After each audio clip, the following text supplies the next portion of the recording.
In the autumn of 331 BC, two of the ancient world's greatest powers prepared for a clash that would shape history. Alexander the Great, fresh from prior triumphs, and Darius III, determined to save his crumbling Persian Empire. On the plains near Gaugamela, an army of unprecedented size and diversity stood ready to crush the Macedonian upstart once and for all. Yet, beyond the dust and glare of the Mesopotamian sun, the fate of empires trembled in the balance. Would Alexander's bold strategies and unbreakable phalanx overwhelm overwhelming odds? Or would Persia's last stand deliver a shocking reversal that would echo throughout ancient warfare? Buckle in for an in-depth, two-hour odyssey into the Battle of Gaugamela, where cunning, courage, and destiny collide in one of history's most pivotal showdowns. Welcome to Shadows over an Empire, the Epic Battle of Gaugamela, Alexander versus Darius III, your front-row seat to a defining moment in ancient warfare. Over the course of this two-hour documentary, we'll travel back to the heartland of Mesopotamia, explore the strategies behind the Macedonian ranks, and witness the Persian Empire's desperate bid to reclaim its legacy. Throughout this journey, we'll dissect Alexander's tactical genius, from the famed Macedonian Phalanx to the lightning-fast Companion Cavalry. We'll also dive into the elaborate preparations Darius III orchestrated, assembling war elephants, scythed chariots, and an array of soldiers drawn from every corner of his vast realm. But beyond the dusty battlefield and deafening war cries lies a deeper story, one of ambition, survival, and the unyielding human spirit that rose to face impossible odds. Whether you're a devoted ancient history enthusiast or a newcomer eager to learn, this documentary offers fresh insights, dramatic recreations, and expert commentary to illuminate one of antiquity's grandest confrontations. Join us as we unveil the tension-filled run-up to Gaugamela, the thunderous collision of armies, and the enduring consequences that reshaped civilizations. Our story begins months before Gaugamela, with Alexander leading his veteran army across the Near East. Buoyed by victories at Issus and Tyre and the symbolic conquest of Egypt, Alexander proclaimed himself pharaoh and child of the gods.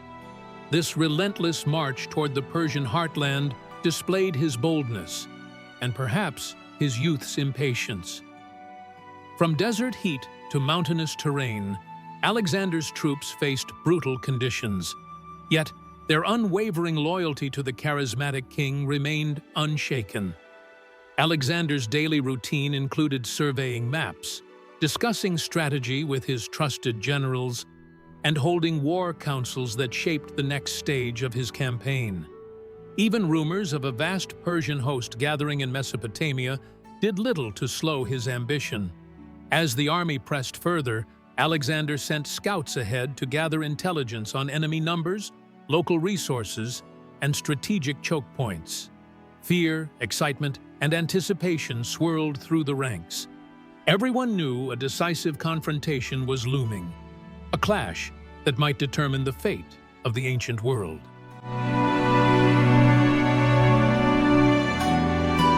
In contrast, Darius III was a monarch under siege. No longer complacent after previous defeats, he understood that the upcoming confrontation would either redeem the Persian Empire or seal its doom. From Babylon to Ecbatana, a flurry of activity spread across Persia. Satraps were ordered to assemble troops, war elephants arrived from the farthest eastern provinces, and scythed chariots rumbled into the gathering camp. Advisors and nobles debated the ideal battleground, somewhere open and flat, accommodating the empire's famously large and diverse forces. Gaugamela, An expanse near the Tigris River was selected for its level terrain, perfect for cavalry maneuvers and chariot charges. Darius even cleared obstacles from the plain to ensure nothing would impede his unstoppable front. Armed with massive numbers, Darius intended to overwhelm the Macedonians in one sweeping blow. He paid Greek mercenaries handsomely, understanding the threat Alexander's disciplined troops posed.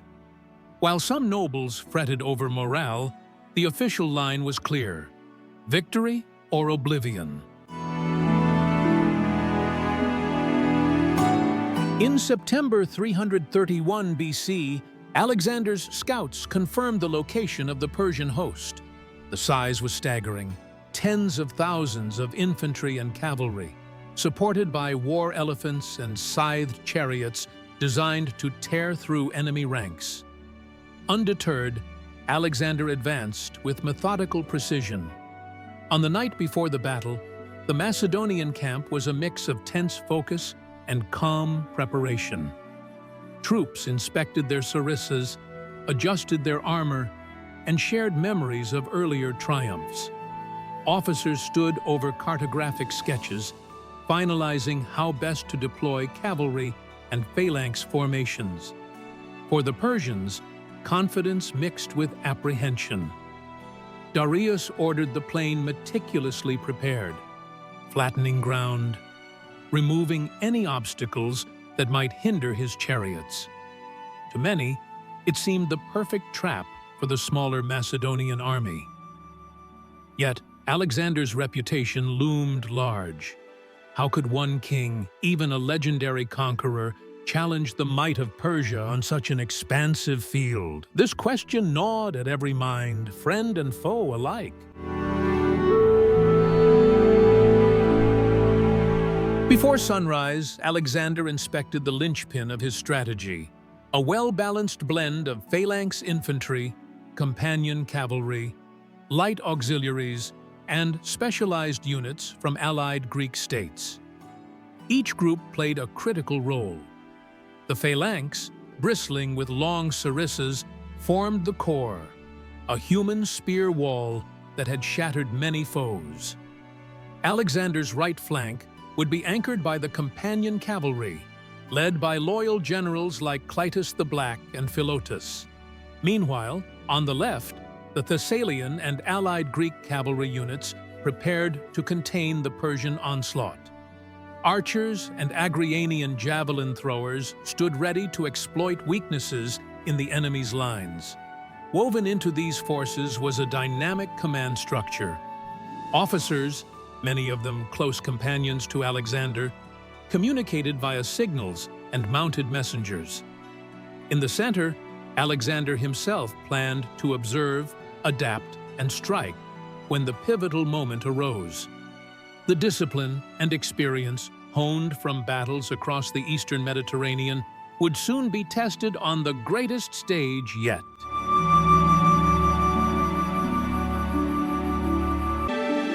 Opposite the Macedonians, Darius flexed the empire's diversity and technological prowess. Units of war elephants from India loomed large, their tusks fitted with deadly spikes. The scythed chariots, formidable vehicles armed with rotating blades protruding from their wheels, were designed to slice through infantry formations and sow panic. Towering cavalry formations, including heavily armored Persian lancers and swift horse archers from the steppes, extended across the horizon. Darius positioned himself in the center, perched atop a royal chariot, both a rallying point for his troops and a bold statement of leadership.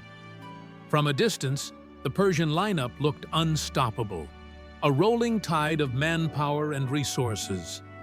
Despite previous setbacks, the empire had mustered an immense war engine, determined to snuff out Alexander's challenge once and for all.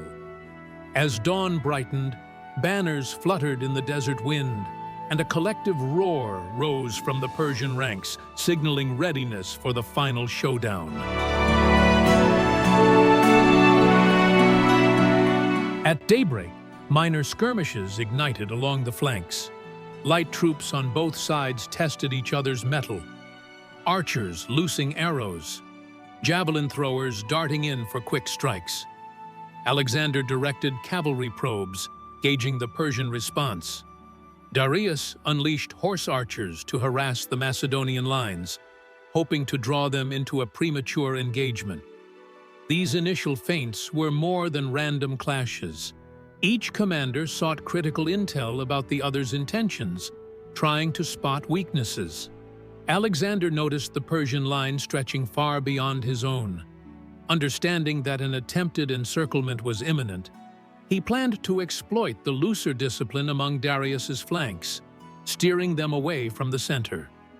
While dust clouds rose over the battlefield, the morning sun climbed higher, shimmering off bronze helmets and polished steel.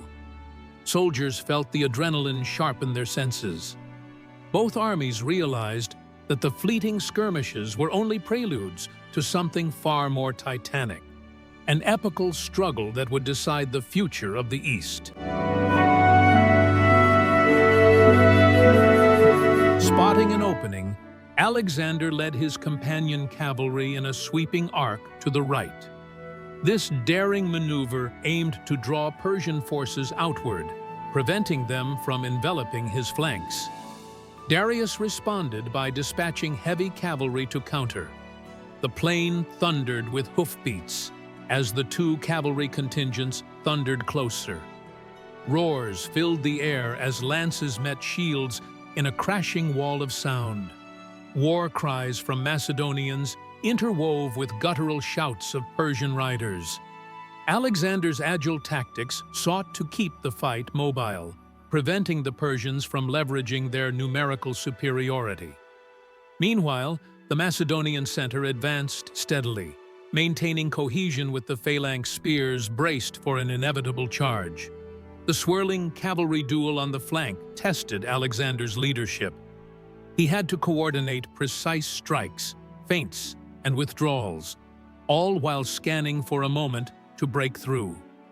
Darius watched from a distance, torn between focusing on the cavalry skirmish and safeguarding the integrity of his central line.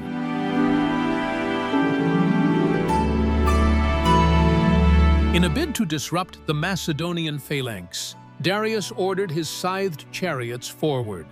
These lethal machines hurtled toward the dense blocks of pikes, aiming to carve bloody paths. For a moment, it seemed the Macedonian lines might buckle under the terrifying sight of whirling blades. But Alexander's training paid off. At his command, the phalanx parted at precise intervals, creating channels that allowed the chariots to pass harmlessly through. Light infantry converged from the sides, hurling spears at the exposed drivers and horses. The plan worked seamlessly, neutralizing a deadly advantage the Persians had counted on. Still, chaos erupted wherever chariots crashed. Some Macedonians were cut down in the confusion, while scattered pockets of Persian cavalry tried to exploit breaches. The engagement demanded iron discipline from the phalanx, whose ranks remained largely intact. Alexander, seeing the chariots falter, urged his men onward, ready to deliver a decisive blow.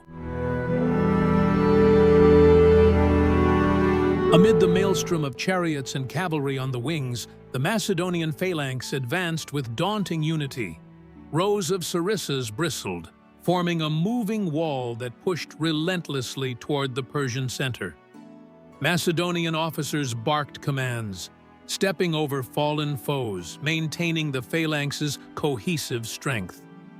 Facing them were the sturdy lines of Persian infantry, bolstered by Greek mercenaries who understood the phalanx's deadly potential.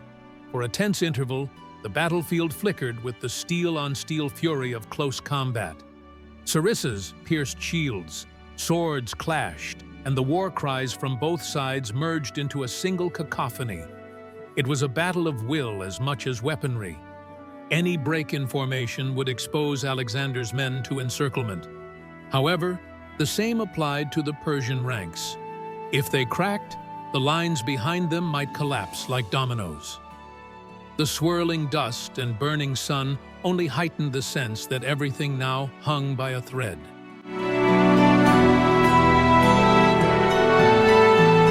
In the heart of battle, Alexander recognized a pivotal moment. Persian cavalry on his right had been drawn far from their center, and the Phalanx was gripping the Persian line like a vice. Seizing the opportunity, he led a bold cavalry wedge right at Darius III's position. If he could force the Persian king to flee, the psychological impact could shatter Persian morale. Darius saw the wedge forming, Alexander's helmet catching the sunlight, his guard surging forward. Panicked, he weighed his options: stand firm or retreat. Memories of Issus may have haunted him. As the Macedonian cavalry cut deeper, Darius once again chose to withdraw, beckoning his chariot away from the growing chaos. Seeing their king in flight, portions of the Persian army lost heart. What had been a grinding stalemate began to unravel.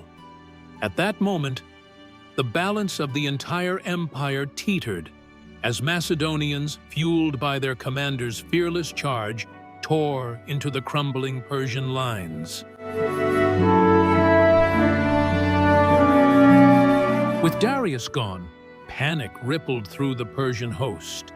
Some units fought valiantly on, desperately defending their positions. Others, sensing defeat, abandoned weapons and fled. Elephant crews struggled to control panicked beasts, adding to the pandemonium. Alexander pressed the advantage, encouraging his men to drive deeper.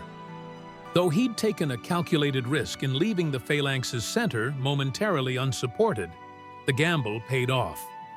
Persian flanks, compromised by the right-wing maneuver, now buckled. The Salian cavalry on the Macedonian left joined the rout, surrounding pockets of resistance. The Macedonian pursuit extended for miles, capturing Persian baggage trains and scattering once formidable regiments. Gaugamela was no mere skirmish. It was a decisive avalanche. By nightfall, the battlefield lay strewn with shattered chariots, abandoned weapons, and the echoes of an empire's downfall.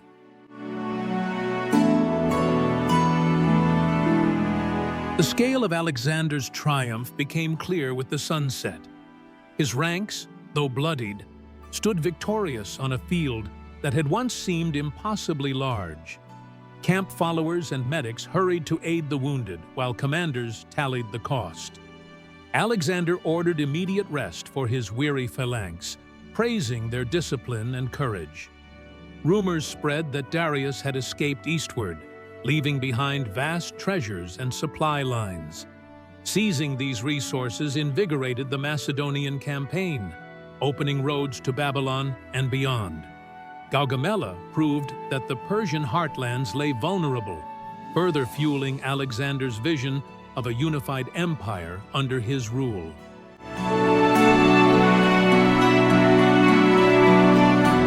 The victory at Gaugamela paved the way for an even grander prize: Babylon, jewel of Mesopotamia. As Alexander's forces approached the ancient city, many Persian officials chose diplomacy over resistance. Babylon's massive gates opened, and Alexander entered triumphantly, welcomed by priests and local leaders hoping to safeguard their heritage. Babylon's opulent palaces, fabled hanging gardens, and vibrant culture awed the Macedonians, reinforcing Alexander's desire to blend Eastern and Western customs. He spared temples, reinstated local administrators, and sought to portray himself as a liberator rather than a conqueror. This political savvy would shape his approach to future acquisitions, foreshadowing the dawn of the Hellenistic world.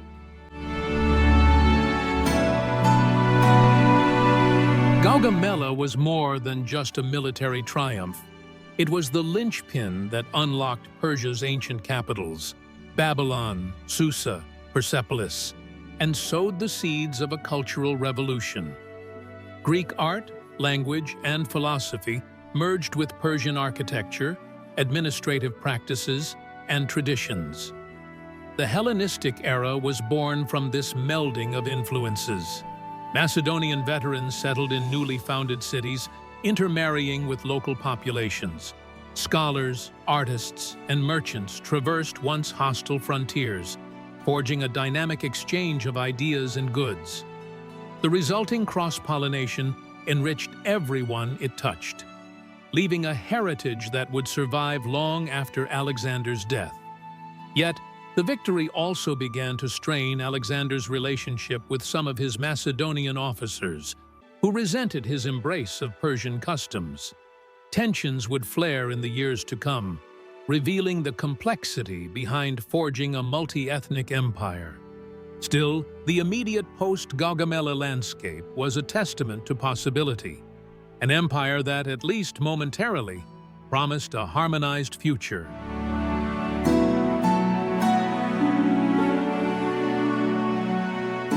Two mighty armies, one pivotal battlefield, Gaugamela changed the course of ancient history forever. It showcased the brilliance of Alexander's tactical ingenuity, Darius III's desperate gambles, and the unmatched discipline of the Macedonian Phalanx. But it also set the stage for profound cultural transformations whose influence still echoes millennia later. Thank you for joining us for Shadows Over an Empire, the Epic Battle of Gaugamela, Alexander versus Darius III. If you found this journey enlightening, be sure to like, subscribe, and share with fellow history enthusiasts and students of military strategy. Your support fuels our mission to bring epic, detailed explorations of the past to life. Remember, in every towering battle of old, we find lessons that resonate today about leadership, ambition, and the power of unity across diverse cultures. Stay curious, and we'll see you next time for another deep dive into history's greatest conflicts.